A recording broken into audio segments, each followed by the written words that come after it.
10 दिन पूर्व भारत माता ने अपने वीर सपूतों को खो दिया। इन पराक्रमी वीरों ने हम 125 करोड़ भारतीयों की रक्षा में खुद को खपा दिया। देशवासी चैन की नींद सो सके, इसलिए इन हमारे वीर सपूतों ने रात दिन एक करके रखा था। पुलवामा के आतंकी हमले में वीर जवानों की शहादत के बाद देश भर में लोगों को और लोगों के मन में आघात और आक्रोश है। शहीदों और उनके परिवारों के प्रति चारों तरफ संवेदनाएं उमड़ पड़ी हैं। इस आतंक की हिंसा के विरोध में जो आवेग आपके और मेरे मन में है, वही भाव हर देशवासी के अंतर मन में है और मानवता में विश्वास करने वाले विश्व के भी मानवतावादी समुदायों में है। भारत माता की रक्षा में अपने प्राण न्योछावर करने वाले देश के सभी वीर सपूतों को मैं नमन करता हूं। यह शहादत आतंक को समूल नष्ट करने के लिए हमें निरंतर प्रेरित करेगी, हमारे संकल्प को और मजबूत करेगी। देश के सामने आई इस चुनौती का सामना हम सबको जातिवाद, संप्रदायवाद, क्षेत्रवाद और बाकी सभी मतभेदों को भुलाकर करना है, ताकि आतंक के खिलाफ हमारे कदम पहले से कहीं अधिक दृढ़ हो, सशक्त हो और निर्णायक हो। हमारे सशस्त्र बल हमेशा ही अद्वितीय साहस और पराक्रम का परिचय देते आए हैं। शांति की स्थापना के लिए जहां उन्होंने अद्भुत क्षमता दिखाई है, वहीं हमलावरों को भी उन्हीं की भाषा में जवाब देने का काम किया है। आपने देखा होगा कि हमले के 100 घंटे के भीतर ही किस प्रकार से कदम उठाए गए। सेना ने आतंकवादियों और उनके मददगारों के समूल नष्ट का संकल्प ले लिया है।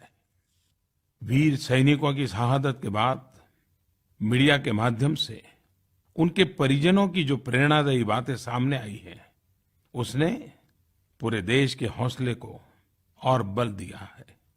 बिहार के भागलपुर के शहीद रतन ठाकुर के पिता राम निरंजन जी ने दुख की इस घड़ी में भी जिस जज्बे का परिचय दिया है, वह हम सबको प्रेरित करता है।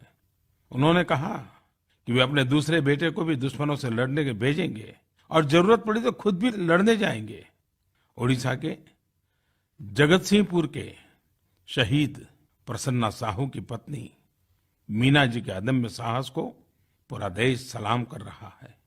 उन्होंने अपने इकलौते बेटे को भी सीआरपीएफ ज्वाइन कराने का प्रण लिया है। जब तिरंगे में लिपटे शहीद विजय सोरेन का शव झारखंड के गुमला पहुंचा, तो मासूम बेटे ने यही कहा कि मैं भी फौज में जाऊंगा। इस मासूम का जज्बा आज भारतवर्ष के बच्चे बच्चे की भावना को व्यक्त करता है। ऐसी ही भावनाएं हमारे वीर पराक्रमी शहीदों के घर घर में देखने को मिल रही है।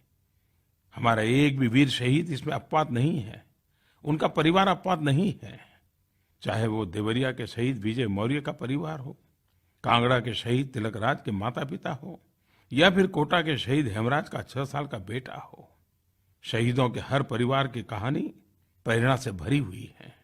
मैं युवा पीढ़ी से अनुरोध करूंगा कि वो इन परिवारों ने जो जज्बा दिखाया है, जो भावना दिखाई है, उसको जाने, समझने का प्रयास करें। देशभक्ति क्या होती है, त्याग तपस्या क्या होती है, उसके लिए हमें इतिहास की पुरानी घटनाओं की ओर जाने की जरूरत नहीं पड़ेगी। हमारी आंखों के सामने ये जीते जागते उदाहरण है और यही उज्जवल भारत के भविष्य के लिए प्रेरणा का कारण है। मेरे प्यारे देशवासियों, आजादी के इतने लंबे समय तक हम सबको जिस वॉर मेमोरियल का इंतजार था, वह अब खत्म होने जा रहा है। इसके बारे में देशवासियों की जिज्ञासा, उत्सुकता बहुत स्वाभाविक है। नरेंद्र मोदी ऐप पर उडुपी कर्नाटक के श्री ओंकार शेट्टी जी ने नेशनल वॉर मेमोरियल तैयार होने पर अपनी प्रसन्नता व्यक्त की है। मुझे आश्चर्य भी होता था और पीड़ा भी कि भारत में कोई नेशनल वॉर मेमोरियल नहीं था। एक ऐसा मेमोरियल जहां राष्ट्र की रक्षा के लिए अपने प्राण न्योछावर करने वाले वीर जवानों की शौर्य गाथाओं को संजोकर रखा जा सके। मैंने निश्चय किया कि देश में एक ऐसा स्मारक अवश्य होना चाहिए। हमने नेशनल वॉर मेमोरियल के निर्माण का निर्णय लिया और मुझे खुशी है कि यह स्मारक इतने कम समय में बनकर तैयार हो चुका है। कल यानी 25 फरवरी को हम करोड़ों देशवासी इस राष्ट्रीय सैनिक स्मारक को हमारी सेना को सुपुर्द करेंगे। देश अपना कर्ज चुकाने का एक छोटा सा प्रयास करेगा। दिल्ली के दिल यानी वो जगह जहां पर इंडिया गेट और अमर जवान ज्योति मौजूद है, बस उसके ठीक नजदीक में यह एक नया स्मारक बनाया गया है। मुझे विश्वास है कि देशवासियों के लिए राष्ट्रीय सैनिक स्मारक जाना किसी तीर्थ स्थल जाने के समान होगा। राष्ट्रीय सैनिक स्मारक स्वतंत्रता के बाद सर्वोच्च बलिदान देने वाले जवानों के प्रति राष्ट्र की कृतज्ञता का प्रतीक है। स्मारक का डिजाइन हमारे अमर सैनिकों के अदम्य साहस को प्रदर्शित करता है। राष्ट्रीय सैनिक स्मारक का कॉन्सेप्ट 4 कोसेंट्रिक सर्कल्स यानी 4 चक्रों पर केंद्रित है, जहां एक सैनिक के जन्म से लेकर शहादत तक की यात्रा का चित्रण है। अमर चक्र की लौ शहीद सैनिक की अमरता का प्रतीक है। दूसरा सर्किल वीरता चक्र का है, जो सैनिकों के साहस और बहादुरी को प्रदर्शित करता है। यह एक ऐसी गैलरी है जहां दीवारों पर सैनिकों की बहादुरी के कारनामों को उकेरा गया है। इसके बाद त्याग चक्र है। यह सर्किल सैनिकों के बलिदान को प्रदर्शित करता है। इसमें देश के लिए सर्वोच्च बलिदान देने वाले सैनिकों के नाम स्वर्ण अक्षरों में लिखे गए हैं। इसके बाद रक्षक चक्र सुरक्षा को प्रदर्शित करता है। इस सर्किल में घने पेड़ों की पंक्ति है। ये पेड़ सैनिकों के प्रतीक हैं और देश के नागरिकों को यह विश्वास दिलाते हुए संदेश दे रहे हैं कि हर पहर सैनिक सीमा पर तैनात है और देशवासी सुरक्षित है। कुल मिलाकर देखें तो राष्ट्रीय सैनिक स्मारक की पहचान एक ऐसे स्थान के रूप में बनेगी जहां लोग देश के महान शहीदों के बारे में जानकारी लेने, अपनी कृतज्ञता प्रकट करने, उन पर शोध करने के उद्देश्य से आएंगे। यहाँ उन बलिदानियों की कहानी है जिन्होंने देश के लिए अपने प्राण न्योछावर कर दिए ताकि हम जीवित रह सकें, ताकि देश सुरक्षित रहे और विकास कर सके। देश के विकास में हमारे सशस्त्र बलों, पुलिस और अर्धसैनिक बलों के महान योगदान को शब्दों में अभिव्यक्त करना संभव नहीं है। पिछले साल अक्टूबर में मुझे नेशनल पुलिस मेमोरियल को भी देश को समर्पित करने का सौभाग्य मिला था। वह भी हमारे उस विचार का प्रतिबिंब था जिसके तहत हम मानते हैं कि देश को उन पुरुष और महिला पुलिसकर्मियों के प्रति कृतज्ञ होना चाहिए जो अनवरत हमारी सुरक्षा में जुटे रहते हैं। मैं आशा करता हूं कि आप राष्ट्रीय सैनिक स्मारक और नेशनल पुलिस मेमोरियल को देखने जरूर जाएंगे। आप जब भी जाएं, वहां ली गई अपनी तस्वीरों को सोशल मीडिया पर अवश्य शेयर करें ताकि दूसरे लोगों को भी इससे प्रेरणा मिले और वे भी इस पवित्र स्थल, इस मेमोरियल को देखने के लिए उत्सुक हों। मेरे प्यारे देशवासियों, मन की बात के लिए आपके हजारों पत्र और कमेंट मुझे अलग अलग माध्यमों से पढ़ने को मिलते रहते हैं। इस बार जब मैं आपके कमेंट पढ़ रहा था तब मुझे आतिश मुखोपाध्याय जी की एक बहुत ही रोचक टिप्पणी मेरे ध्यान में आई। उन्होंने लिखा है कि वर्ष 1900 में 3 मार्च को अंग्रेजों ने बिरसा मुंडा को गिरफ्तार किया था। तब उनकी उम्र सिर्फ 25 साल की थी। यह संयोग ही है कि 3 मार्च को ही जमशेदजी टाटा की जयंती भी है। और वे आगे लिखते हैं, ये दोनों व्यक्तित्व पूरी तरह से 2 अलग-अलग पारिवारिक पृष्ठभूमि से हैं, जिन्होंने झारखंड की विरासत और इतिहास को समृद्ध किया। मन की बात में बिरसा मुंडा और जमशेदजी टाटा को श्रद्धांजलि देने का एक प्रकार से झारखंड के गौरवशाली इतिहास और विरासत को नमन करने जैसा है। आतिश जी, मैं आपसे सहमत हूं कि इन 2 महान विभूतियों ने झारखंड का नहीं, पूरे देश का नाम बढ़ाया है। पूरा देश उनके योगदान के लिए कृतज्ञ है। आज अगर हमारे नौजवानों को मार्गदर्शन के लिए किसी प्रेरणादायी व्यक्तित्व की जरूरत है तो वह है भगवान बिरसा मुंडा। अंग्रेजों ने छिपकर बड़ी ही चालाकी से उन्हें उस वक्त पकड़ा था जब वे सो रहे थे। क्या आप जानते हैं कि उन्होंने ऐसी कायरतापूर्ण कार्यवाही का सहारा क्यों लिया? क्योंकि इतना बड़ा साम्राज्य खड़ा करने वाले अंग्रेज भी उनसे भयभीत रहते थे। भगवान बिरसा मुंडा ने सिर्फ अपने पारंपरिक तीर कमान से ही बंदूक और तोपों से लैस अंग्रेजी शासन को हिलाकर रख दिया था। दरअसल जब लोगों को एक प्रेरणादायी नेतृत्व मिलता है तो फिर हथियारों की शक्ति पर लोगों की सामूहिक इच्छा शक्ति भारी पड़ती है।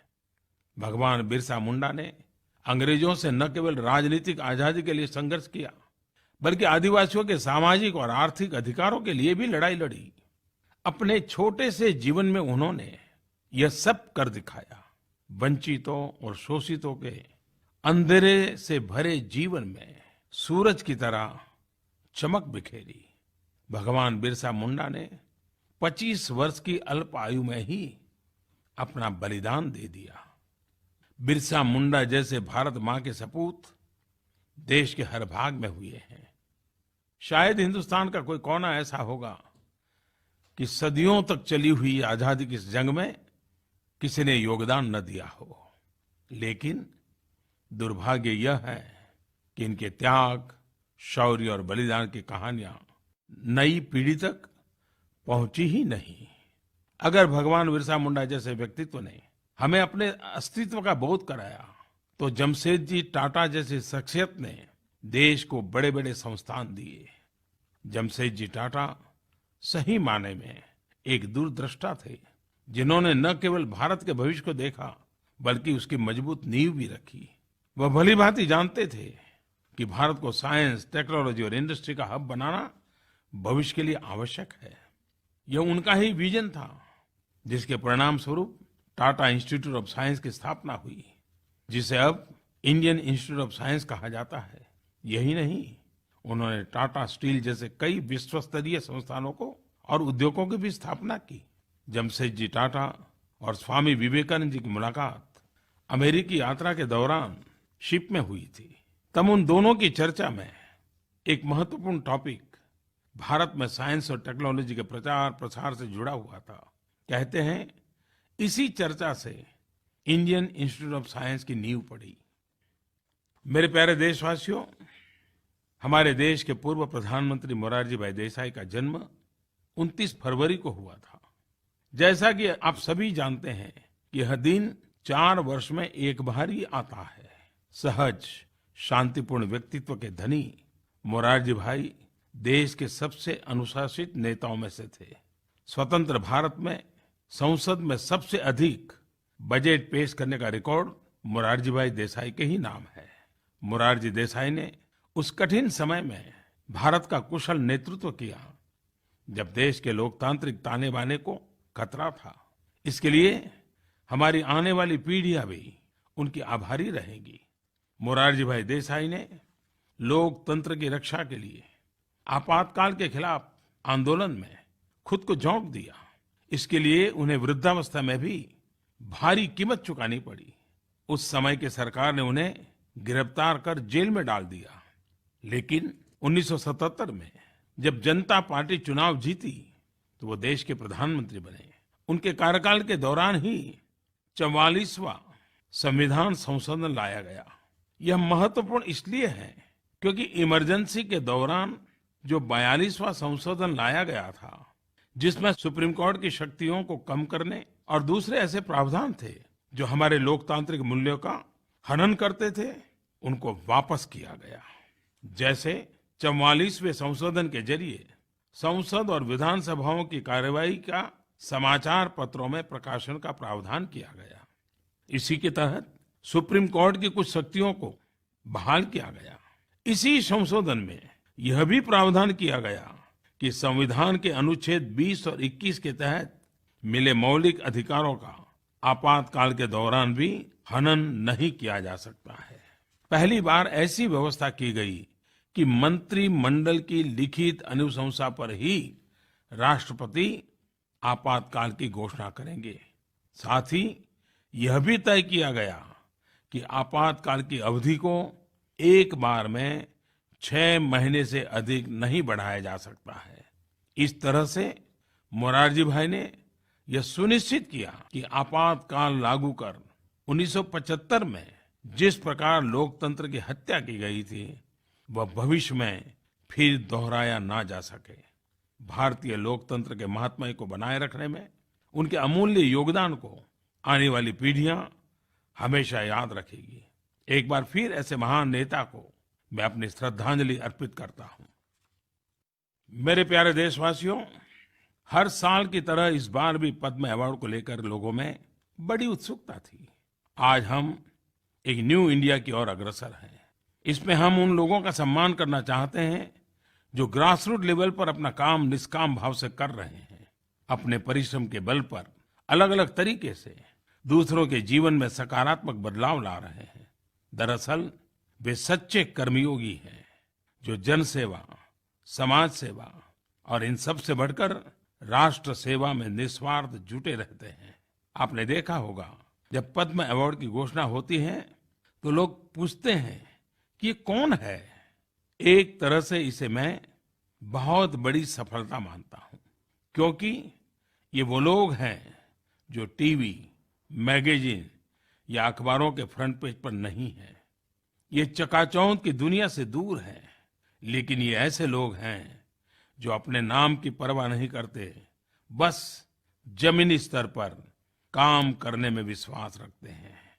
योगः कर्मसु कौशलम, गीता के संदेश को वो एक प्रकार से जीते हैं। मैं ऐसे ही कुछ लोगों के बारे में आपको बताना चाहता हूं। ओडिशा के दैतारी नायक के बारे में आपने जरूर सुना होगा। उन्हें canal man of the Odisha यूं ही नहीं कहा जाता। दैतारी नायक ने अपने गांव में अपने हाथों से पहाड़ काटकर 3 किलोमीटर तक नहर का रास्ता बना दिया। अपने परिश्रम से सिंचाई और पानी की समस्या हमेशा के लिए खत्म कर दी। गुजरात के अब्दुल गफूर खत्री जी को ही लीजिए। उन्होंने कच्छ के पारंपरिक रोगन पेंटिंग को पुनर्जीवित करने का अद्भुत कार्य किया। वे इस दुर्लभ चित्रकारी को नई पीढ़ी तक पहुंचाने का बड़ा कार्य कर रहे हैं। अब्दुल गफूर द्वारा बनाई गई ट्री ऑफ लाइफ कलाकृति को ही मैंने अमेरिका के पूर्व राष्ट्रपति बराक ओबामा को उपहार में दिया था। पद्म पुरस्कार पाने वालों में मराठावाड़ा के शब्बीर सैयद गौमाता के सेवक के रूप में जाने जाते हैं। उन्होंने जिस प्रकार अपना पूरा जीवन गौमाता की सेवा में खपा दिया, यह अपने आप में अनूठा है। मदुरई चिन्ना पिल्लई वही शख्सियत है जिन्होंने सबसे पहले तमिलनाडु में कलंजियम आंदोलन के जरिए पीड़ितों और शोषितों को सशक्त करने का प्रयास किया। साथ ही समुदाय आधारित लघु वित्तीय व्यवस्था की शुरुआत की। अमेरिका की ताओ पोर्चोन लिंच के बारे में सुनकर आप सुखद आश्चर्य से भर जाएंगे। लिंच आज योग की जीती जागती संस्था बन चुकी है। 100 वर्ष की उम्र में भी वे दुनिया भर के लोगों को योग का प्रशिक्षण दे रही है और अब तक 1500 लोगों को योग शिक्षक बना चुकी है। झारखंड में लेडी टार्जन के नाम से विख्यात जमुना टुडू ने टिम्बर माफिया और नक्सलियों से लोहा लेने का साहसिक काम किया। उन्होंने न केवल 50 हेक्टेयर जंगल को उजड़ने से बचाया, बल्कि 10,000 महिलाओं को एकजुट कर पेड़ों और वन्य जीवों की सुरक्षा के लिए प्रेरित किया। ये जमुना जी के परिश्रम का ही प्रताप है कि आज गांव वाले हर बच्ची के जन्म पर 18 पेड़ और लड़की की शादी पर 10 पेड़ लगाते हैं। गुजरात की मुक्ताबेन पंकज कुमार दगली की कहानी आपको प्रेरणा से भर देगी।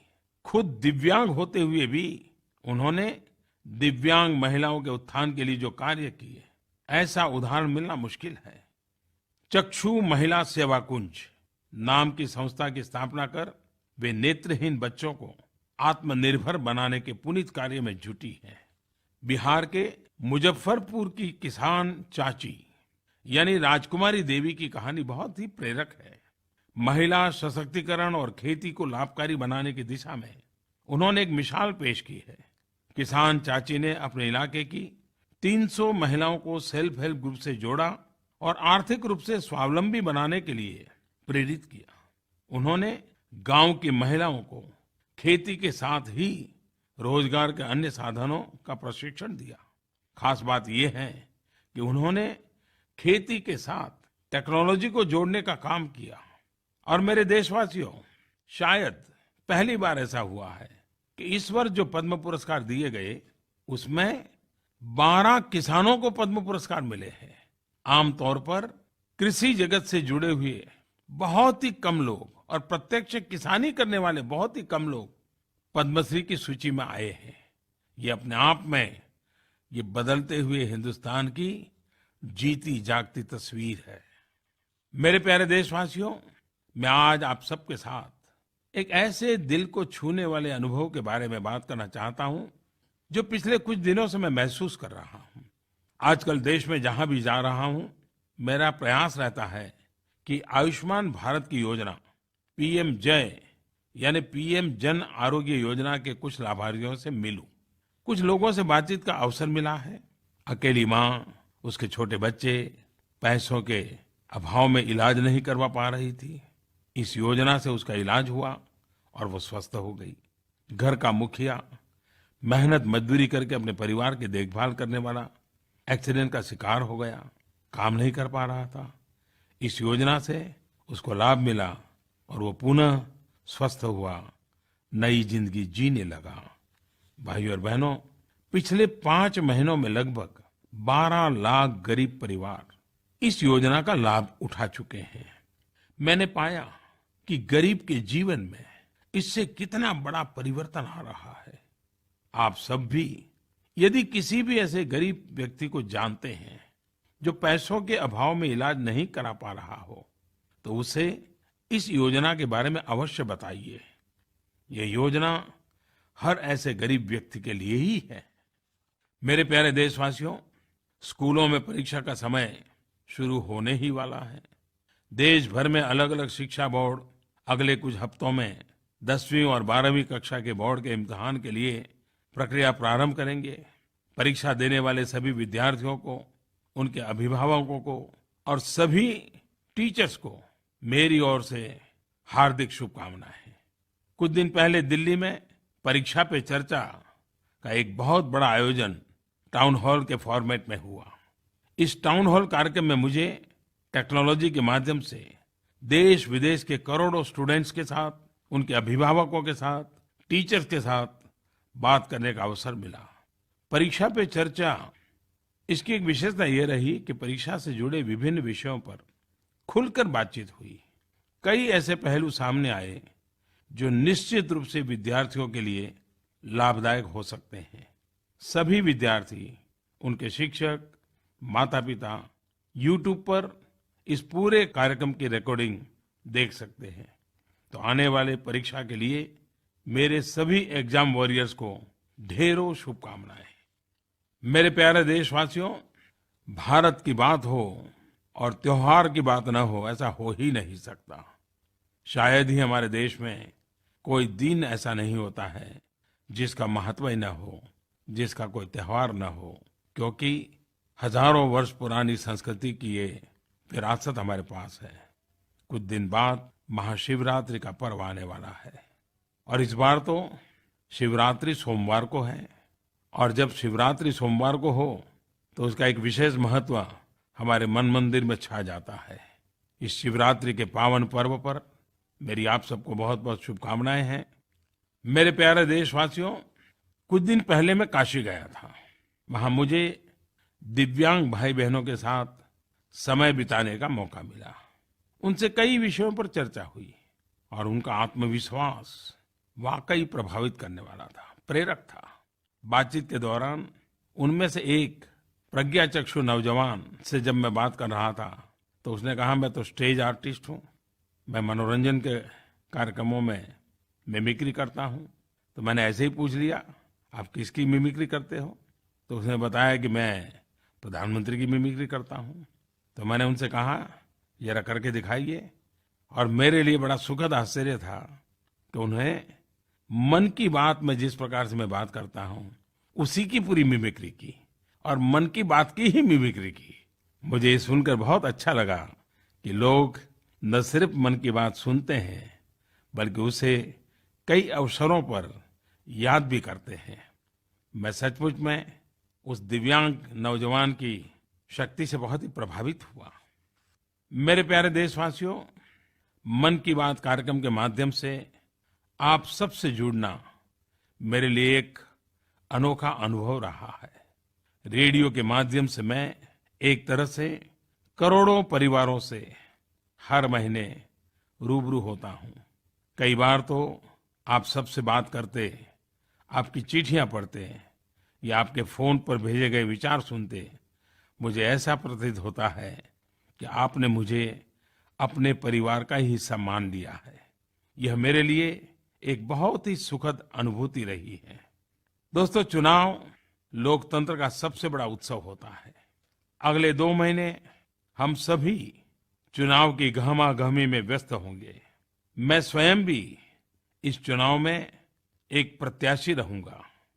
स्वस्थ लोकतांत्रिक परंपरा का सम्मान करते हुए अगली मन की बात मई महीने के आखिरी रविवार को होगी, यानी कि मार्च महीना, अप्रैल महीना और पूरा मई महीना, ये 3 महीने की सारी हमारी जो भावनाएं हैं उन सबको मैं चुनाव के बाद एक नए विश्वास के साथ आपके आशीर्वाद